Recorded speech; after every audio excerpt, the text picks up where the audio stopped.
അപ്പോൾ നമ്മുടെ കിച്ചണിലെ വർക്ക് കഴിഞ്ഞ് അവിടെ കുറൊക്കെ റെഡി ആക്കിയിട്ട് ഞാനിവിടെ എത്തിയിട്ട് അരമണിക്കൂർ കൊണ്ട് പൊക്കത്തെത്തി. അപ്പോൾ നമുക്ക് ഇനി ഇവിടുത്തെ ഒരു 1.5 കല്യാണ ബിരിയാണിയുടെ വീഡിയോ കാണാം. അപ്പോൾ നമുക്ക് തുടങ്ങല്ലേ? ഓക്കെ. അപ്പോൾ 1.5 മണിക്ക് തന്നെ ഫൈസലും ബാബുവും അടുപ്പൊക്കെ കത്തിച്ചിട്ടുണ്ട് കേട്ടോ. സാധാരണ നമ്മൾ ഞാനൊരു 2 മണിക്കൊക്കെ തുടങ്ങിയാൽ മതി പറഞ്ഞതാണ്. അവർക്ക് എന്തോ ഭയങ്കര ടെൻഷൻ. അങ്ങനെ ഉരുളി വെച്ച് ചൂടായി എണ്ണ വെച്ച് മുളകിട്ട് കൊടുക്കും. മുളകിൽ ഇഞ്ചി വെളുത്തുള്ളി നല്ല മൂത്തതിന് ശേഷം സവോള ഇട്ട് ഇളക്കി കൊടുക്കുക. എന്നിട്ട് അതിലേക്ക് ആവശ്യത്തിനുള്ള ഉപ്പ് ഇട്ട് കൊടുക്കുക.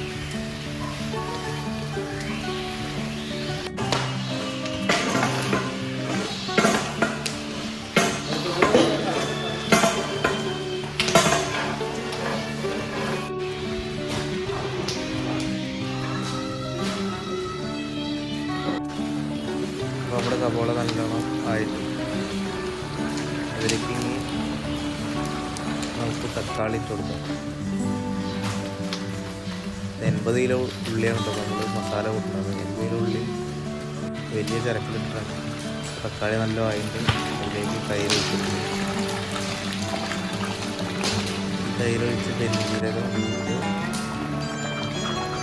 നമ്മളിത് സെറ്റ് ചെയ്ത് കൊടുക്കും. നമ്മളെ ചിക്കൻ ബോയിൽ ചെയ്യണം.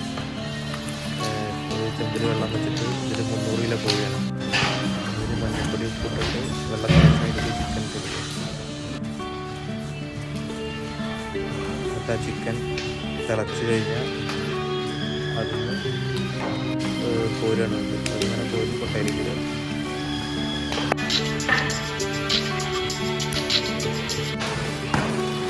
എന്നിട്ട് നമ്മൾ ആ വേവിച്ച ചിക്കനെ പറഞ്ഞാൽ അങ്ങനെ ഫുള്ളായിട്ട് വേവിക്കല്ല, അതിനൊരു 3/4 ഭാഗം വേവിച്ചിട്ട് പിന്നെ ചിക്കൻ നമ്മളൊന്ന് ഉടയാണ്ടിരിക്കാൻ വേണ്ടിയിട്ട് പൊരിച്ചെടുക്കും. ദമ്മാണെങ്കിലും സെപ്പറേറ്റ് ആണെങ്കിലും നമ്മളങ്ങനെ പൊരിച്ചെടുക്കും. ഇപ്പോൾ റൈസിനുള്ള വെള്ളം ഒഴിച്ച് കൊടുക്കണം.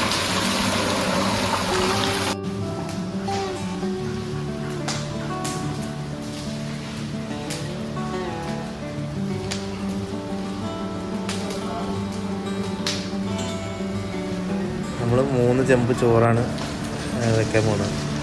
3 ചെമ്പ് ചോറ് 50 കിലോ 150 കിലോ ബിരിയാണിയാണ് നമ്മൾ ഉണ്ടാക്കുന്നത്. അങ്ങനെ ഞാനെത്തി. നമ്മുടെ കിച്ചണിൽ കുറച്ച് വർക്കൊക്കെ ഉണ്ടായിരുന്നു. അതൊക്കെ കഴിഞ്ഞ് കിച്ചണിലെത്തി. ഇതാ ആദ്യത്തെ ഒരു ചെമ്പ് ബിരിയാണിയായി.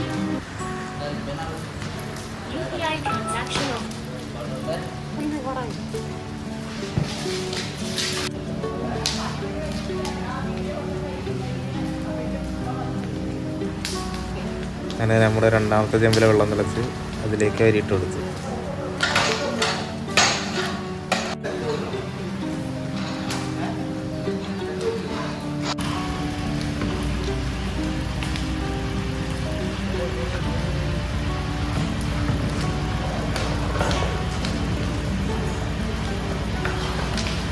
നമ്മൾ ഈ ഒഴിച്ചു കൊടുക്കുന്ന വെള്ളത്തിൻ്റെ അളവും അതിലേക്ക് ഒഴിക്കുന്ന എണ്ണയുടെ അളവും കറക്റ്റായാലാണ് ആ ചോറിന് ഒരു മയവും രുചിയും ഒക്കെ ഉണ്ടാവുക.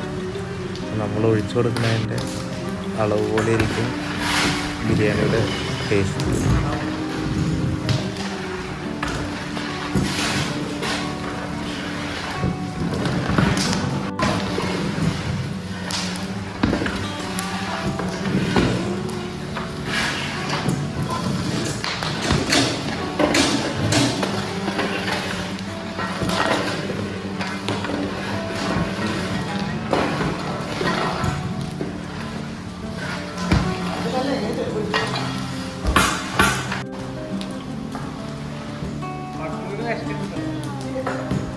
ഇപ്പോൾ 2ാമത്തെ ചെമ്പ് ബിരിയാണിയായി.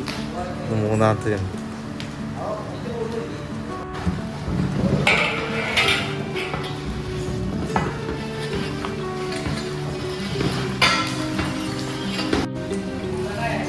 ഇപ്പോൾ നമ്മുടെ മസാല നമ്മൾ പെരിഞ്ചീരകം ഇട്ടതിന് ശേഷം അതിലേക്ക് മസാലപ്പൊടിയും പിന്നെ ആവശ്യമായ കാശ്മീരിയൊക്കെ ചേർത്ത് ഇത് സെറ്റ് ചെയ്തിട്ടുണ്ടാകും. മസാല നമ്മൾ എല്ലാ പൊടികളും ചേർത്ത് സെറ്റ് ചെയ്ത് ഇനി അതിലേക്ക് ചിക്കൻ ഇട്ടിട്ട് നമ്മൾ ആ പൊരിച്ച ചിക്കൻ ഇനി ഈ മസാലയിൽ ഇട്ടിട്ട് ഒന്നുകൂടി നല്ല വേവിച്ചെടുക്കണം.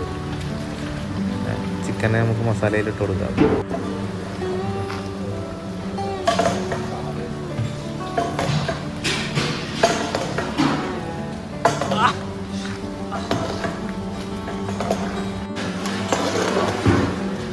നമ്മുടെ ചിക്കനൊക്കെ മസാലയിൽ കിടന്ന് നല്ല വെന്ത് റെഡിയായിട്ടുണ്ട്. അങ്ങനെ അടക്കുന്ന സമയത്ത് ഒരു സ്മെല്ലുണ്ട്.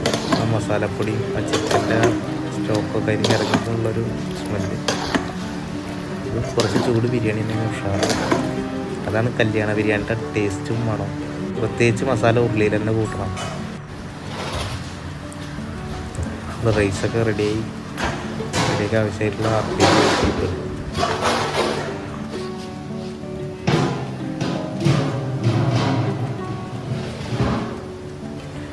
നമ്മുടെ റൈസിലേക്ക് ആവശ്യമായിട്ടുള്ള RKG ഒഴിച്ചു കൊടുക്കുകയാണ്.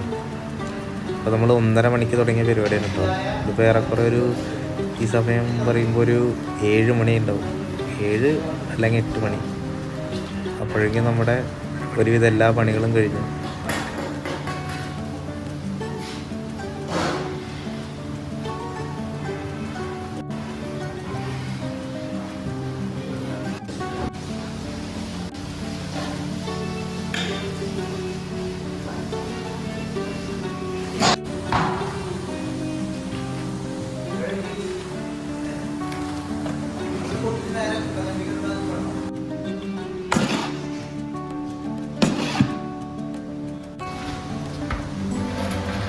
അപ്പോൾ നമ്മുടെ റൈസൊക്കെ നമ്മൾ 3 ബിരിയാണി ചെമ്പ് വെച്ചിട്ട് അതിലേക്ക് മാറ്റി.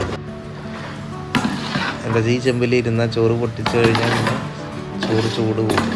അപ്പോൾ ബിരിയാണി ചെമ്പിലാണെങ്കിൽ ചൂട് ഇത് ഫുള്ളായിട്ട് നിൽക്കും. നമ്മുടെ പരിപാടി കഴിയണവരെ കനലിട്ട് കൊടുത്താൽ ചൂട് നിൽക്കും. അപ്പോൾ അതിനകത്ത് ആ റൈസെല്ലാം നമ്മൾ ബിരിയാണി ചെമ്പിലേക്ക് മാറ്റിയാണ്. അപ്പോൾ അതിൻ്റെ ഇടയിൽ നമ്മൾ കുറേശ്ശെ മസാല ഇട്ട് കൊടുക്കും. അതൊരു ചെമ്പ് പാക്ക് ചെയ്ത് നമ്മൾ അങ്ങനെ നമ്മുടെ പരിപാടി സ്റ്റാർട്ട് ചെയ്തു.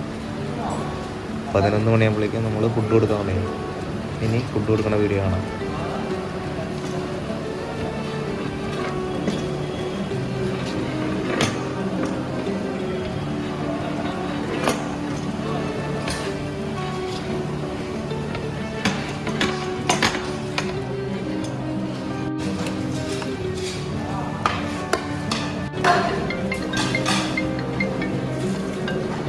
ആരാണ്? ഓക്കെ.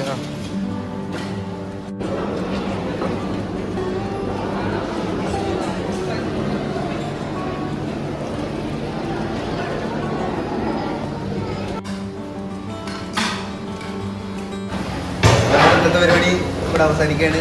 കുറച്ച് ചോറും കൂടി വെക്കേണ്ടി വരും. ഇവിടെ നല്ല തിരക്കാണ്. അപ്പോൾ നമ്മുടെ ഇതുപോലത്തെ വീഡിയോകളൊക്കെ നമ്മുടെ പരിപാടികളുടെ വീഡിയോ ഒക്കെ നമ്മുടെ ചാനൽ തീർച്ചയായും സബ്സ്ക്രൈബ് ചെയ്യുക, ലൈക്ക് അമർത്തുക, നമ്മളെ സപ്പോർട്ട് ചെയ്യുക. ഓക്കെ, അപ്പോൾ അടുത്ത വീഡിയോ കാണാം. ഓക്കെ.